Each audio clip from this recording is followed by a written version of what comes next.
ये चूनर धानी धानी भूल जाते, ये पुरवा की रवानी भूल जाते, जो आकर 4 दिन गांव में रहते तो सारी लंतरानी भूल जाते। जब आप इनसे सवाल पूछिए तो ये शांत रहे। आप बताइए 70 साल में आपने क्या किया है। मैं तो इस सदन में कहना चाहता हूं सभापति महोदय कि हमसे 70 साल का हिसाब मांगने वालों, जो सरकार अपना चलाया हुआ 2000 का नोट 7 साल नहीं चला सकी, वो हमसे 70 साल का हिसाब मांगती है। कि जो सच और झूठ में दूरी है वो दूरी समझते हैं, सियासी हाकिमों की हम भी मजबूरी समझते हैं। वो अपना हक समझते हैं निवाला छीन लेने को, डकैती को बहुत से लोग मजदूरी समझते हैं। हमें पता है कि कैसी मजदूरी की जा रही है। धन्यवाद सभापति महोदय, आपने मुझे आम बजट पर बोलने का मौका दिया।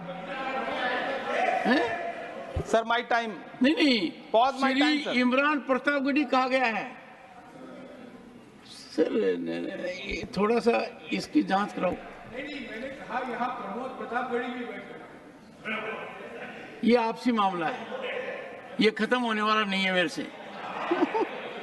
इसकी जड़ें बहुत गहरी गई हुई हैं, मैं रोज देखता हूँ ये जड़ें गहरी होती जाती हैं। इमरान प्रतापगढ़ी। धन्यवाद सभापति महोदय। 83 मिनट 71 बार थपथपाई गई मेज, 14,417 शब्दों का बजट भाषण, और उस बजट में अपने लिए राहत तलाशती मिडिल क्लास की हैरत ज़दा आंखें। सभापति महोदय, मेरे हाथों में जो दस्तावेज है, दरअसल ये देश के किसानों, गरीबों, मजदूरों की उम्मीदों का स्मारक है। ऐसा लग रहा है जैसे वित्त मंत्री महोदया ने बजट नहीं तैयार किया है, बल्कि प्रधानमंत्री जी की मन की बात का संकलन तैयार किया है।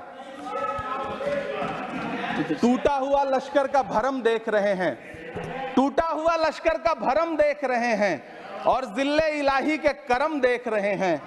ताकत का नशा अक्ल पे हावी है तुम्हारी, तुम देख न पाओगे जो हम देख रहे हैं। वित्त मंत्री महोदया ने इस बजट में महंगाई पर सिर्फ 10 शब्द बोला है। जिस देश में टमाटर 100 रुपए किलो बिक रहा हो। सभापति महोदय, मेरा टाइम पॉज करें और बार बार इंटरप्ट करने को या तो मना करें। हाँ बोले, कृपया बोले। सभापति महोदय, वित्त मंत्री महोदया ने इस बजट में महंगाई पर सिर्फ 10 शब्द बोले हैं। जिस देश में टमाटर 100 रुपए किलो बिक रहा हो, उस देश की वित्त मंत्री के पास बजट में महंगाई पर बोलने के लिए सिर्फ 10 शब्द है। डीजल, पेट्रोल, आटा, चावल, दाल, सब्जी की महंगाई का तो कोई जिक्र ही नहीं। सावन चल रहा है तो प्याज और लहसुन का दाम पूछना तो शायद पाप होगा। मैंने तो यह भी सुना है कि वित्त मंत्री जी जो चीज खुद नहीं खाती हैं, उसके दाम से उनका कोई लेना देना नहीं होता। लेकिन इस बार बजट पेश करने के लिए पार्लियामेंट आने से पहले वित्त मंत्री जी ने दही और चीनी खाई थी। अब तो उनसे यह पूछा जा ही सकता है कि उन्हें दही, दूध और चीनी का रेट तो इन दिनों पता ही होगा। क्या उसे सस्ता करवाएंगी या नहीं सस्ता करवाएंगी? अगर पता है तो कृपया सस्ता करवाइए, क्योंकि इसी चीनी ने अमेठी में एक मंत्री महोदया का राजनीतिक कैरियर कड़वा कर दिया। सभापति महोदय, अपने शीश महलों में बैठे हुए सरकार के सांसद और मंत्री कह रहे हैं कि महंगाई कम हो रही है। संसद की कैंटीन से बाहर निकल करके एक चाय का कप खरीदिए, तब समझ में आएगा कि महंगाई कम हो रही है या बढ़ रही है। किसी एक दिन अपनी किसी मजदूर की तरह अपनी दिन भर की दिहाड़ी लेकर के बाजार जाइए और अपने बच्चों के लिए राशन खरीदिए, तब पता चलेगा कि महंगाई कम हो रही है या नहीं हो रही है। यहां बैठ करके बड़ी बड़ी बातें करना आसान है। ये चूनर धानी धानी भूल जाते, ये पुरवा की रवानी भूल जाते, जो आकर 4 दिन गांव में रहते तो सारी लंतरानी भूल जाते। सभापति महोदय, इलेक्टोरल बॉन्ड खरीदने के नाम छुपाने वाली सरकार, इलेक्टोरल बॉन्ड खरीदने वालों के नाम छुपाने वाली सरकार इन दिनों आम के ठेला लगाने वालों के नाम जानना चाहती है। मुझे तो होटलों, ढाबों या आम के ठेलों पर नेम प्लेट लगवाने वालों से पूछना है कि कभी खून की बोतल पर देखा है किसी का नाम लिखा हुआ? मुझे पूछना है कि क्या कोरोना के दौरान अपनी उखड़ती हुई सांसों के लिए ऑक्सीजन तलाशने वाले किसी इंसान ने ऑक्सीजन लाने वाले किसी इंसान से पूछा था कि ऑक्सीजन लाने वाला इंसान हिंदू है या मुसलमान है? मुझे पूछना है कि लावारिश लाशों के लिए कोरोना में कांधा देने वाले, चिताओं के लिए लकड़ियां सजाने वाले किसी इंसान से पूछा गया था उसका नाम, उसका मजहब? लेकिन इन दिनों पूछा जा रहा है सभापति महोदय। अफसोस देश के प्रधानमंत्री जी ने कभी न टूटने वाली चुप्पी ओढ़ ली है। सभापति महोदय, जनता ने 63 सीटें कम क्या कर दी? ये सरकार तो अमृतकाल का नाम लेना ही भूल गई। ये भूल गई है अमृतकाल को, ये भूल गई है मनरेगा को, ये भूल गई है मौलाना आजाद नेशनल फेलोशिप को, ये भूल गई है मणिपुर को, ये भूल गई है महाराष्ट्र को। मुझे गर्व है कि मैं राज्यसभा में महाराष्ट्र का प्रतिनिधित्व करता हूं।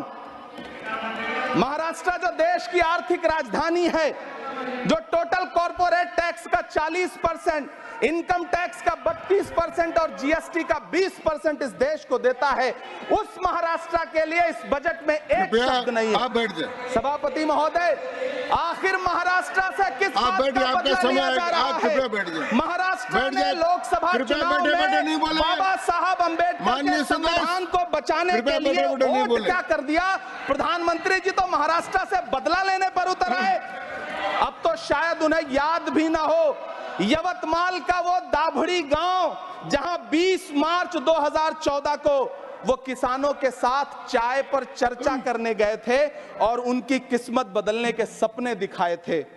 उसी यवतमाल में पिछले 6 महीने में 132 किसानों ने आत्महत्या की है। सभापति महोदय, महाराष्ट्र में हर महीने 209 किसान आत्महत्या कर रहे हैं।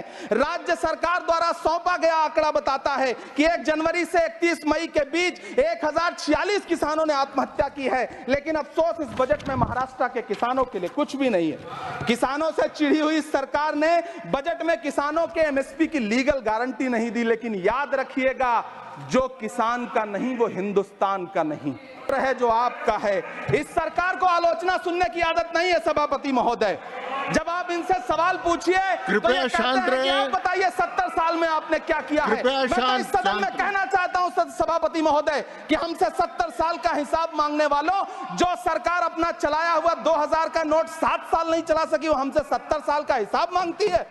सभापति महोदय, मैं अंत में आपसे यह कहना चाहता हूं, यह बजट बैसाखी पर टिकी हुई सरकार का कुर्सी बचाओ बजट है। इस बजट में राज्यों के साथ, किसानों के साथ, नौजवानों के साथ, महिलाओं के साथ, देश के मिडिल क्लास के साथ अन्याय किया गया है और इस अन्याय का खामियाजा आपको महाराष्ट्र, हरियाणा और झारखंड के चुनाव में भुगतना पड़ेगा।